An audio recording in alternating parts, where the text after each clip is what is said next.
दुर्घटना के से ग्रसित व्यक्ति को अगर आपने मदद किया, उसको हॉस्पिटल ले गए, तब आपको 2 से 5 साल की सजा मिल सकती है। लेकिन अगर आपने नहीं मदद किया, भाग गए, तो आप सब सेक्शन 2 में कवर्ड होंगे और आपको 10 साल की सजा तक मिल सकती है।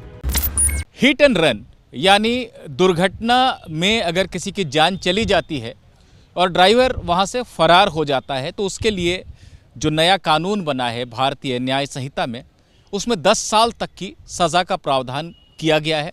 इसको लेकर देश भर के ट्रक ड्राइवर जो हैं वो आंदोलित हैं, स्ट्राइक कर रहे हैं। ये कानून कब से लागू होगा, क्या इसमें बदलाव अभी भी संभव है, ये तमाम बातें हैं जिसके बारे में हम बात करेंगे। पटना हाईकोर्ट के पूर्व न्यायाधीश जस्टिस VN सिन्हा साहब हमारे साथ हैं, सुप्रीम कोर्ट के वरिष्ठ अधिवक्ता भी हैं। जस्टिस सिन्हा, ये पहला सवाल लोगों के मन में यही आएगा कि ये कानून बन तो गया है, ये लागू कब से होगा? देखिए, भारतीय न्याय संहिता पहले तो पार्लियामेंट ने पास किया, फिर उसके बाद पार्लियामेंट के पास करने के बाद प्रेसिडेंट ऑफ इंडिया ने भी उस पर अपने स्वीकृति प्रदान कर दी है, एसेंट दे दिया है। तो वो कानून नोटिफाई हो गया है, लेकिन किस डेट से नोटिफाई होगा ये अभी तक नोटिफाई नहीं हुआ है। तो ये नोटिफिकेशन गवर्नमेंट ऑफ इंडिया फिर दूसरा करेगी, उसके बाद वो नोटिफाई होगा। और जब तक वैसा नोटिफिकेशन नहीं होता है, तब तक जो पुराना इंडियन पेनल कोड था, जो उसके प्रावधान थे, वो भी हिट एंड रन में ही अप्लाई करेंगे। जैसे 304B में IPC के सेक्शन में 2 साल की सज़ा थी, वही अभी चलेगा। 304A में वही 2 साल की सज़ा अभी चलेगी। अच्छा, ये जो बदलाव किया गया है, पहले 2 साल की सज़ा थी, अब उसको 10 साल कर दिया अगर ड्राइवर फरार हो जाता उस जगह से। आप क्या समझते हैं, जो कानून बनाने वाले हैं उनकी क्या मंशा रही होगी इसके पीछे? क्योंकि ड्राइवरों को लगता है कि ये बड़ा सख्त कानून है, पर क्या इसकी ज़रूरत थी कहीं ना कहीं? देखिए, इसकी ज़रूरत इसलिए आन पड़ी क्योंकि अक्सर ऐसा देखा जाता था कि हिट एंड रन केसेस में एक्सीडेंट के बाद ड्राइवर किसी तरह से वहाँ से भाग जाता था अपने व्हीकल के साथ। सो उसके बाद उसको आइडेंटिफाई करना और पकड़ना बहुत मुश्किल हो जाता था। तो जिसका डेथ हुआ, जो एक्सीडेंट का विक्टिम हुआ, उसको कोई जस्टिस तो मिल नहीं पाता था। तो इसके लिए सरकार ने और गवर्नमेंट ने ये प्रोविज़न लाया है कि अगर आप भागेंगे तो आपको मैक्सिमम पनिशमेंट 10 साल होगी, और अगर आप नहीं भागते हैं, आप स्पॉट पर ही हैं और एक्सीडेंट हुआ है आपके व्हीकल से और आपने विक्टिम को हेल्प करने की कोशिश की है, देन इन दैट केस आपका केस कवर्ड होगा 104 पार्ट सेक्शन सबसेक्शन 1 से, और आपको 5 साल की ही सज़ा, अप टू 5 साल, मतलब कि कम भी सज़ा आपको दी जा सकती है। यानी कि अगर आप रुके वहाँ पर और आपने जो विक्टिम है, जो दुर्घटना का शिकार हो गया है, उसकी मदद करने की कोशिश की, उसको हॉस्पिटल पहुंचाने की कोशिश की, आपने कोशिश की कि उसकी जान बचे, वहां पर कानून भी आपके प्रति एक उदार रवैया अपनाएगा। तो अप टू 5 इयर्स जो है, शायद बहुत कम सज़ा आपको मिले, क्योंकि आपका कंडक्ट आपके पक्ष में जाएगा। नहीं तो दुर्घटना के से ग्रसित व्यक्ति को अगर आपने मदद किया, उसको हॉस्पिटल ले गए, तब आपको 2 से 5 साल की सज़ा मिल सकती है। अगर आपने पूरा मदद किया, सब कुछ किया, फिर भी वो मर गया, तो हो सकता है 2 ही साल की सज़ा दी जाए या 3 साल की सज़ा दी जाए।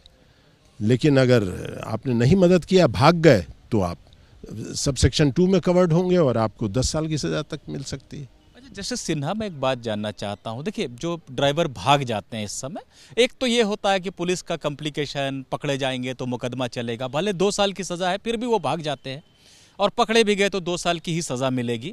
लेकिन दूसरा जो एक दलील दी जाती है कि वहाँ पर रुक गए तो पता नहीं पब्लिक क्या करेगी, भीड़ जो है उग्र होके मारपीट देगी, पता चलेगा कि ड्राइवर भी अपनी जान गंवा बैठे वहाँ पर भीड़ के हाथों।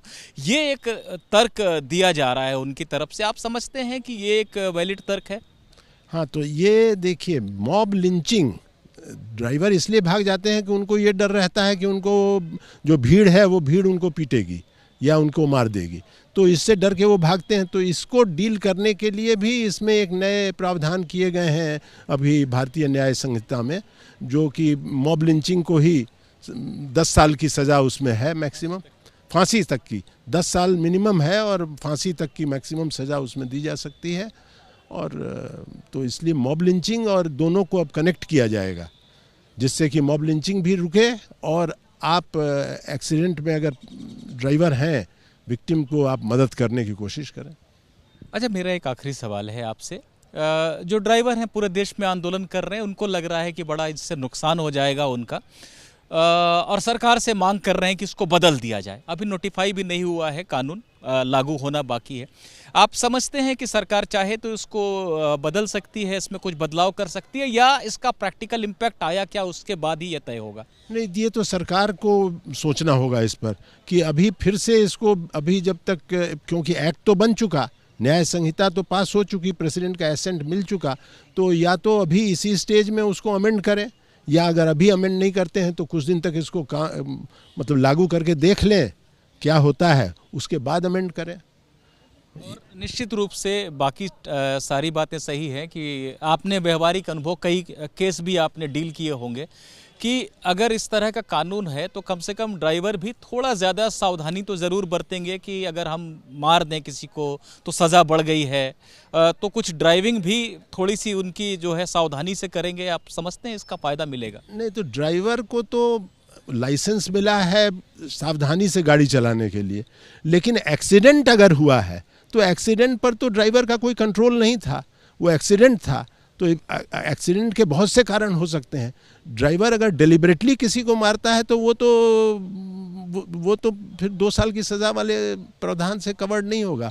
अगर डेलिबरेटली किसी के ऊपर गाड़ी चढ़ाता है तब तो वो मर्डर केस हुआ ना। या अगर वो भाग जाता है उसकी जान बचाने की बजाय, तब भी एक संगीन बात हो जाती है। भाग जाता है तब वो भीड़ के डर से भागा या किस वजह से भागा, ये तो उसको इस्टेब्लिश करना होगा। लेकिन भागना अपने आप में तो भी अब इस कानून के हिसाब से तो भागना ही बहुत बड़ी एक मतलब लायबल हो जाएंगे वो 10 साल की सज़ा तक के लिए। देखिए, जस्टिस सिन्हा ने हमें बहुत विस्तार से बताया, बहुत व्यवहारिक अनुभव भी है, जज के रूप में तमाम केसेस डील किए हैं इन्होंने। जो नए कानून में जो ख़ास बात है और जिससे लोग आंदोलित हो रहे हैं कि 10 साल तक की सज़ा मिलेगी अगर आप भाग जाते हैं और दुर्घटना के बाद, और जो पीड़ित है उसकी मृत्यु हो जाती है तो 10 साल तक की सज़ा मिलेगी। जो एक दलील दी जा रही है कि वहाँ पर अगर रुक गए तो भीड़ के हाथों हिंसा का शिकार हो जाएंगे, भीड़ कहीं ड्राइवर को ही पीट पीट कर ना मार दे, तो एक नया कानून मॉब लिंचिंग को भी, यानी भीड़ की हिंसा को भी आइडेंटिफाई करते हुए, उसे पहचान देते हुए बनाया गया है इसी भारतीय न्याय संहिता में, जहां पर कि मैक्सिमम सज़ा हत्या की धारा की तरह उसको चलाया जा सकता है। तो कहीं ना कहीं जस्टिस सिन्हा को भी लगता है कि जब लोगों को भी जानकारी मिलेगी कि भीड़ की हिंसा यानी मॉब लिंचिंग के लिए भी कड़ी सज़ा का प्रावधान हो गया है, जो कि पहले नहीं था, तो लोग भी जागरूक होंगे और शायद वो हिंसा रुकेगी। फिलहाल इनका यही कहना है कि कानून तो बन गया है, कानून पर राष्ट्रपति ने मुहर भी लगा दी है और सरकार उसका एक प्रैक्टिकल इम्पैक्ट देखने के बाद बदलाव करेगी या इस आंदोलन का कुछ असर पड़ेगा ये पता नहीं है। लेकिन कानून जब नोटिफाई होगा, जब गजट नोटिफिकेशन होगा, उसके बाद से उसके आगे की तारीखों से वो कानून लागू हो जाएगा।